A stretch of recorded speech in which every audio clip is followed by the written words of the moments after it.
మా టైం చూసుకొని మాట్లాడండి. Okay,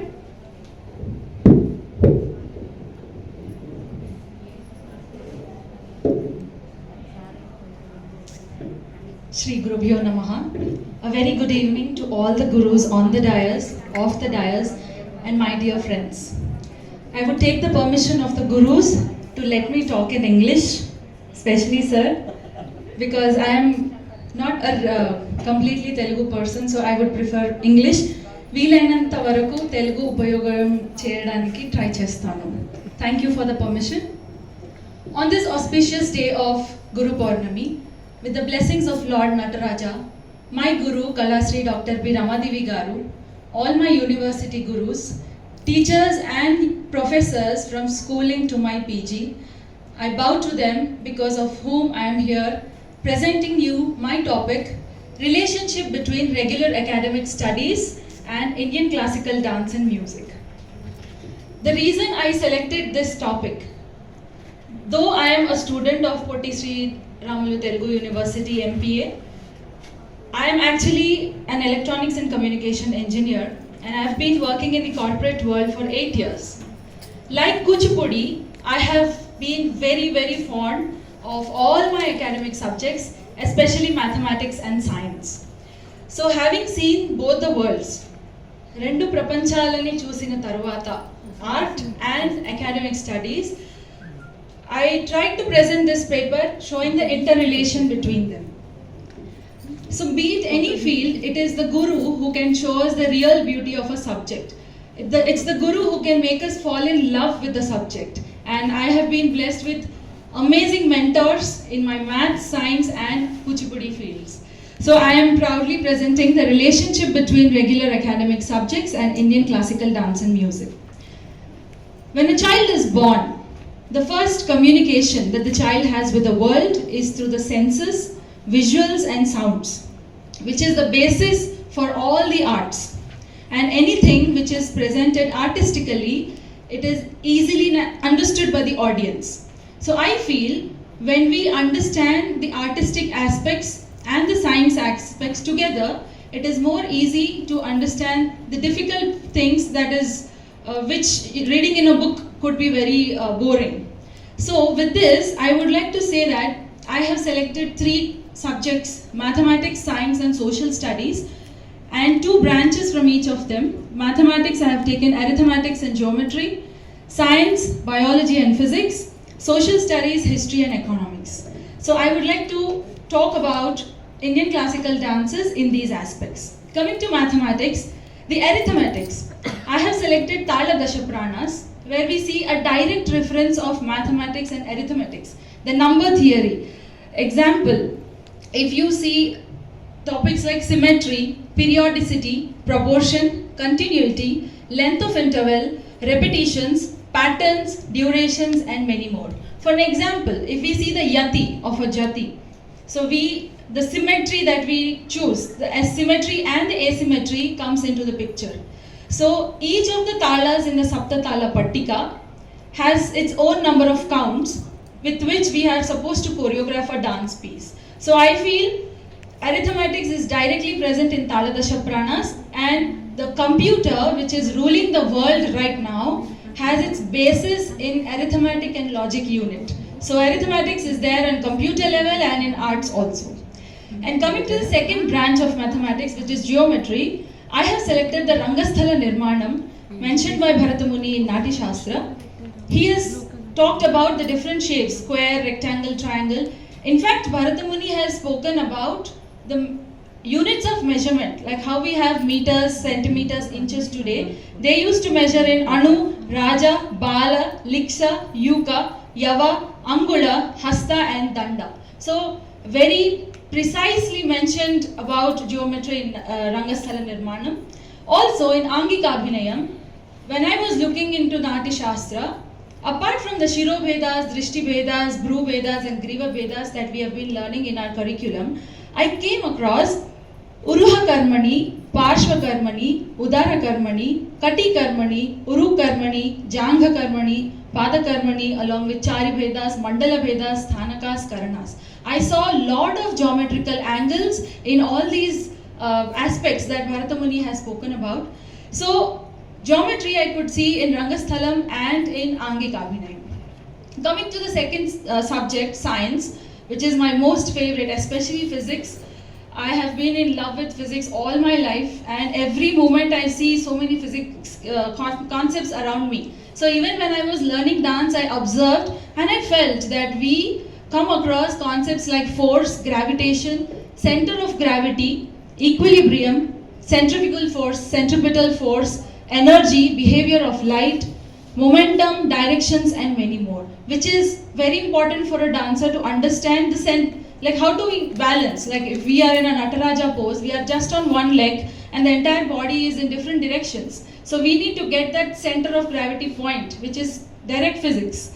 So apart from that, we have seen that dancers always prefer for wooden stages. That is because wood, the material, has a specific resistance which is suitable for a dancer's feet.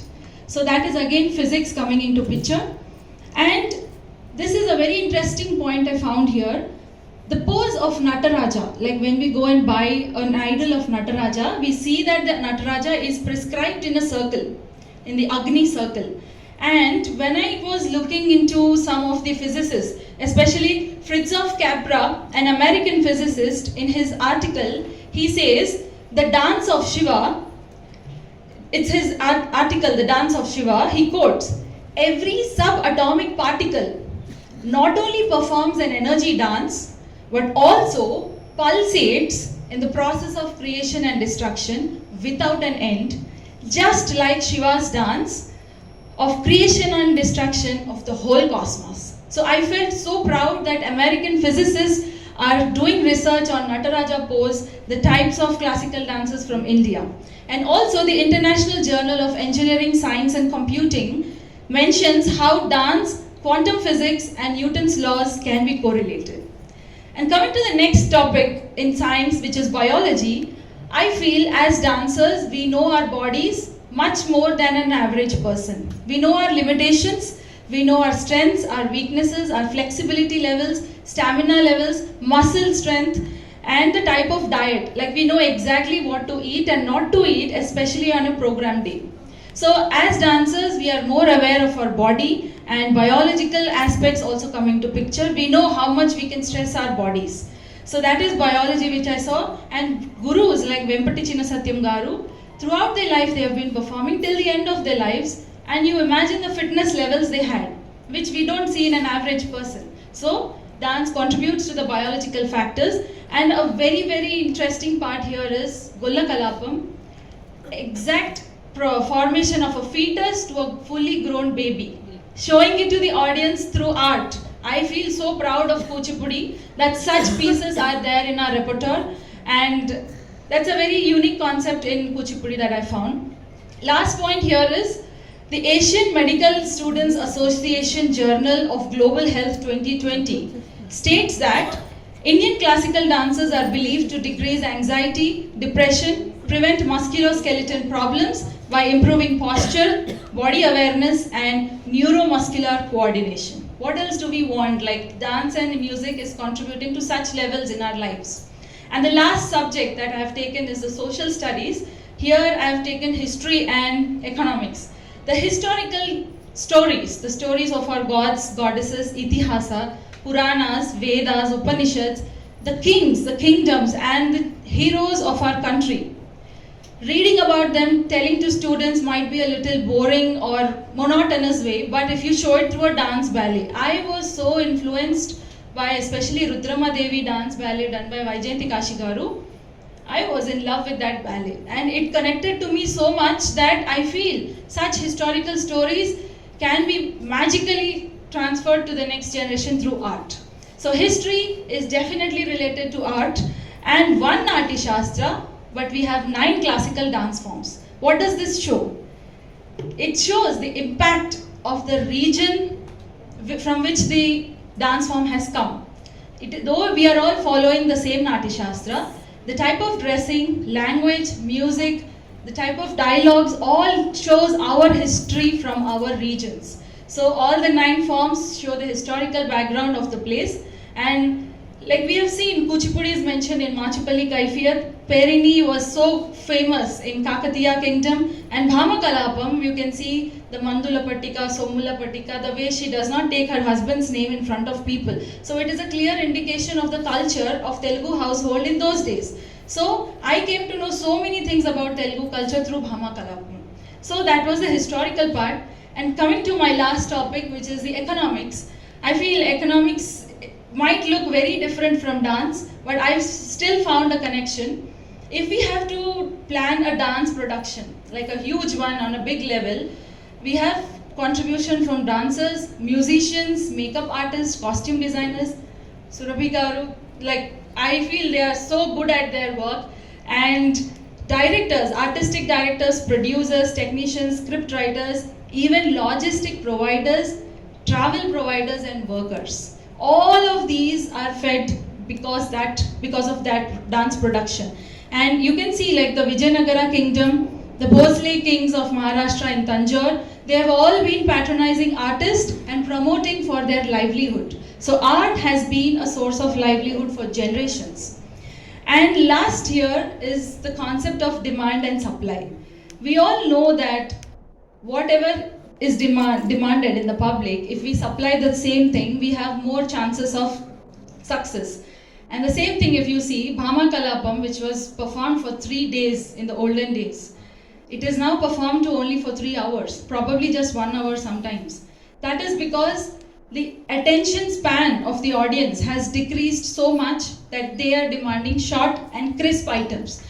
So we have to show it without losing the essence of our tradition through the demand and supply concept. Like this, I have worked upon many other subjects in relation with Indian classical dance and music, but because of the time constraint, I'm presenting only 3 subjects, math, science and social. And I would like to thank Telangana Sangeet Natak Academy and Shri Shivakumar Garu for organizing such a nice seminar for 3 days for dancers like us to know about the topics from gurus. And I'm so humbled to be presenting here in front of all the gurus. And special thanks to Vasudev Singh Garu for thinking that my research work is worth to be presented in front of you all. Thank you so much.